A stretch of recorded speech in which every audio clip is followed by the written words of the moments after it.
Assalamualaikum warahmatullahi wabarakatuh. Perkenalkan, nama saya Laili Fauzia, absen 18 dari 10 MPLB 2. Di sini saya akan membawakan materi tentang kesadaran dan taat hukum. Pembahasan yang pertama yaitu kesadaran dan taat hukum di lingkungan keluarga. Manfaat taat hukum dalam keluarga. Yang pertama, menciptakan suasana keluarga yang harmonis dan damai karena setiap anggota keluarga merasa dihargai dan hak-haknya dilindungi. Kedua, mencegah terjadinya ketidakadilan dalam keluarga sehingga setiap anggota keluarga merasa diperlakukan sama. Yang ketiga, membangun kepercayaan antar anggota keluarga karena setiap orang merasa bisa mengandalkan satu sama lain. Yang keempat, merasa contoh yang baik bagi anak-anak dalam memahami pentingnya hukum dan ketertiban. Yang kelima, mencegah terjadinya konflik yang berlarut-larut karena masalah yang tidak terselesaikan. Yang keenam, membantu setiap anggota keluarga tumbuh menjadi pribadi yang bertanggung jawab dan mandiri. Berikut adalah contoh melanggar aturan yang tak tertulis dalam keluarga. Seorang anak yang membentak orang tuanya akan mengakibatkan buruk pada sikap maupun mentalnya dan bisa menyebabkan dampak yang buruk pada anak dan orang tua. Hal tersebut akan menyebabkan yang pertama, mendapatkan dosa besar dari Tuhan. Yang kedua, hubungan dengan orang tua bisa menjadi renggang dan sulit diperbaiki. Yang ketiga, orang tua yang dibentak bisa merasa sakit hati dan marah. Yang keempat, orang tua akan sulit mempercayai anak yang sering membentak. Berikut adalah contoh menaati aturan tak tertulis dalam keluarga. Kedua anak tersebut pamitan kepada orang tuanya sebelum berangkat sekolah. Hal tersebut merupakan contoh menaati aturan tak tertulis dalam keluarga. Materi selanjutnya adalah kesadaran dan taat hukum di lingkungan sekolah. Manfaat taat hukum di sekolah adalah yang pertama, membantu menjaga ketertiban di lingkungan sekolah sehingga kegiatan belajar mengajar dapat berjalan dengan lancar tanpa gangguan. Yang kedua, potensi antar siswa atau antar siswa dengan guru dapat diminimalkan. Yang ketiga, melatih siswa untuk disiplin, bertanggung jawab, dan menghargai hak asasi orang lain. Yang keempat, menjadikan lingkungan yang tertib dan memungkinkan siswa fokus pada pembelajaran dan pengembangan diri. Tujuan taat hukum di lingkungan sekolah adalah yang pertama, membiasakan siswa memahami pentingnya aturan dalam kehidupan sehari-hari, baik di sekolah maupun di masyarakat. Yang kedua, siswa diajarkan mengenai pentingnya disiplin sebagai bekal kehidupan di masa depan. Yang ketiga, menciptakan keharmonisan antar individu di lingkungan sekolah. Yang keempat, langkah awal untuk membentuk generasi muda yang menghargai hukum dan norma sosial. Yang kelima, siswa akan cenderung menjauhi pelanggaran yang dapat merugikan diri sendiri dan orang lain. Berikut ini adalah contoh siswa yang melanggar aturan dalam sekolah, yaitu kedua orang anak itu sering datang terlambat ke sekolah sehingga membuat gurunya marah, dan kebiasaan buruk itu akan mengakibatkan dampak yang buruk pada diri sendiri dan guru mereka. Hal yang akan terjadi jika kedua anak tersebut sering terlambat berangkat sekolah. Yang pertama, siswa yang sering terlambat dapat menjadi contoh buruk bagi teman-temannya, sehingga teman-temannya bisa akan menjadi ikut terlambat. Yang kedua, guru akan merasa tidak nyaman dan kesal jika ada siswa yang sering terlambat. Yang ketiga, siswa yang sering terlambat akan ketinggalan materi. Yang keempat, dapat menjadi contoh yang buruk bagi siswa lain. Yang kelima, menjadikan pribadi yang tidak disiplin. Berikut ini adalah contoh mentaati aturan dalam sekolah, seperti setiap hari Senin diadakan upacara bendera. Semua siswa wajib mengikuti dan siswa harus berseragam lengkap. Itu merupakan contoh menaati aturan di lingkungan sekolah. Materi selanjutnya adalah kesadaran dan taat hukum di lingkungan masyarakat. Manfaat taat hukum dalam lingkungan masyarakat yang pertama yaitu menciptakan lingkungan yang aman dan tertib sehingga setiap warga merasa nyaman untuk beraktivitas.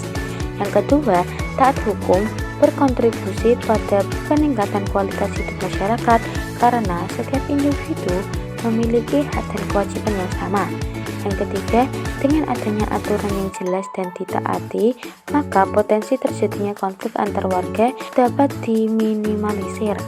Yang keempat, taat hukum menjadi perekat persatuan dan kesatuan bangsa karena semua warga negara tunduk pada hukum yang sama. Yang kelima, masyarakat yang taat hukum akan lebih mudah diajak untuk berpartisipasi dalam pembangunan. Tujuan taat hukum dalam lingkungan masyarakat. Yang pertama, yaitu mewujudkan keadilan bagi seluruh warga masyarakat. Yang kedua, menjaga ketentraman dan ketertiban masyarakat agar setiap warga dapat hidup dengan tenang. Yang ketiga, melindungi hak asasi manusia. Yang keempat, menyediakan mekanisme untuk menyelesaikan perselisihan secara damai dan adil. Yang kelima, memberikan kepastian hukum bagi setiap warga negara sehingga mereka dapat beraktivitas dengan tenang tanpa merasa khawatir dengan tindakan yang melanggar hukum. Berikut ini adalah contoh yang tidak menaati aturan dalam masyarakat. Kedua orang tersebut berkendara dengan kecepatan yang tinggi sehingga mengakibatkan hal buruk, yaitu menyebabkan kerusakan pada fasilitas umum seperti jalan, bangunan, dan transportasi. Yang kedua yaitu mengakibatkan korban jiwa dan luka-luka baik di kalangan pedagang maupun pihak keamanan. Yang ketiga, kegiatan masyarakat menjadi terganggu, seperti lalu lintas akan macet, kegiatan ekonomi terhenti, dan rasa aman masyarakat terancam. Yang keempat, menyebabkan kerugian materi yang besar, baik bagi individu, masyarakat, maupun negara. Berikut ini adalah contoh menaati aturan dalam masyarakat. Mereka bekerja sama atau gotong royong untuk membersihkan lingkungan sekitar. Hal tersebut merupakan contoh perilaku Taat hukum pada lingkungan masyarakat. Materi selanjutnya adalah kesadaran dan taat hukum di lingkungan berbangsa dan bernegara. Manfaat taat hukum dalam lingkungan berbangsa dan bernegara yaitu yang pertama, negara memiliki tingkat kepatuhan hukum yang tinggi akan menciptakan lingkungan yang aman dan tertib sehingga masyarakat dapat hidup dengan tenang dan sejahtera. Yang kedua, taat hukum berkontribusi pada peningkatan kualitas hidup masyarakat secara keseluruhan karena setiap warga memiliki hak dan kewajiban yang sama di bawah hukum. Yang ketiga, dengan adanya aturan yang jelas dan ditaati, maka potensi terjadinya konflik sosial dapat diminimalisir sehingga menambah persatuan dan kesatuan bangsa. Yang keempat, masyarakat yang taat hukum akan lebih mudah diajak untuk berpartisipasi dalam pembangunan nasional karena mereka memahami pentingnya aturan dan perundang-undangan. Tujuan taat hukum dalam lingkungan berbangsa dan bernegara. Yang pertama, mewujudkan keadilan bagi seluruh warga negara. Yang kedua, menjaga ketentraman dan ketertiban negara agar setiap warga negara dapat hidup dengan tenang. Hukum berfungsi untuk melindungi hak asasi manusia warga negara. Yang keempat, menyediakan mekanisme untuk menyelesaikan perselisihan antara damai dan adil. Yang kelima, hukum memberikan kepastian hukum bagi setiap warga negara sehingga mereka dapat beraktivitas dengan tenang tanpa merasa khawatir akan tindakan yang melanggar hukum. Yang keenam, hukum menjadi dasar bagi penyelenggaraan negara sehingga negara dapat berjalan dengan teratur dan efektif. Berikut adalah contoh yang melanggar berbangsa dan bernegara. Hukum dalam kedua orang tersebut tidak menggunakan helm dan berboncengan dengan posisi yang membahayakan sehingga dapat menyebabkan hal-hal yang buruk pada kedua orang tersebut seperti bagian tubuh yang sangat rentan terhadap benturan tanpa perlindungan helm.